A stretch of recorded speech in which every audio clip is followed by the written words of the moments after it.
अचानक जर तुमच्या घरी कोणी पत्रिकावाला आला आणि त्यांना जर तुम्हाला काहीतरी खास जेवण बनवायचं असेल तर हा वाला पुलाव त्यांच्यासाठीच बनवायचा.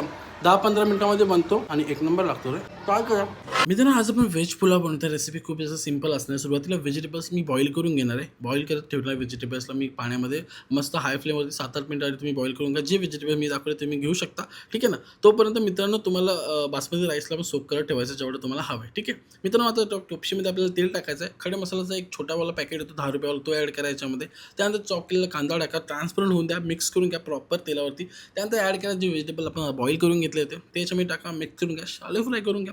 अद्रक लसूणची पेस्ट त्याच्यामध्ये टाकायची, जे फ्लेवर आणते मजेदार वाटते, तेही मिक्स करून घ्या आणि मस्त त्याला कुक करून घ्या, कारण की त्यामध्ये एक स्मेल असतो तो जायला पाहिजे, ठीक आहे. आता त्याच्यामध्ये टाकायचे हळद, त्यानंतर टाकायचे धने जिरा पावडर, त्याच्यानंतर टाकायचं आपल्याला लाल तिखट थोडासा किंवा आगरी कोळी पण टाकू शकता. त्यानंतर त्याच्यामध्ये टाकायचे काश्मीर मिरची पावडर आणि बिर्याणी मसालासुद्धा, मजेदार अशी चव येते.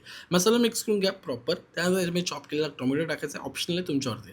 हे सगळं टाकल्यानंतर आपल्या चवीनुसार मीठही टाकायचं. आता मीठ एवढं टाका कारण परत राईस पण येणार आहे, ठीक आहे. त्यानंतर त्याच्यामध्ये पाणी टाका जेवढी आपल्याला नीड आहे. आता राईस मी हा 7-8 लोकांसाठी बनवतो आहे. प्रॉपर मेजरमेंट हवा असेल तर मी कॅप्शनमध्ये ॲड करतो. राईस हा बासमती आहे, ज्याला सोक करत ठेवला होता 10-15 मिनिटं आधी, तो याच्यामध्ये ॲड करतो. पाणी ॲडजस्ट केलं, झाकण ठेवलं आहे, लो मिडियम फ्लेमवरती 10-15 मिनिटे ठेवतो आहे. प्रॉपर असे शिजून घेतो. आता मिक्स करून घेतो. याचा मिक्स करताना आपल्या याच्यामध्ये चॉप केलेली कोथिंबीर टाका, कसुरी मेथी टाका, म्हणजे ते परत मिक्स करायला लागणार नाही, ठीक आहे ना. राईस काही तुटत वगैरे नाही, प्रॉपर राहतं, ठीक आहे. फायनल टचअप याच्यामध्ये थोडंसं साखर टाकले, जेणेकरून चवीनुसार असं मजेदार लागतं, स्वीटनेस मजा येते बघायला.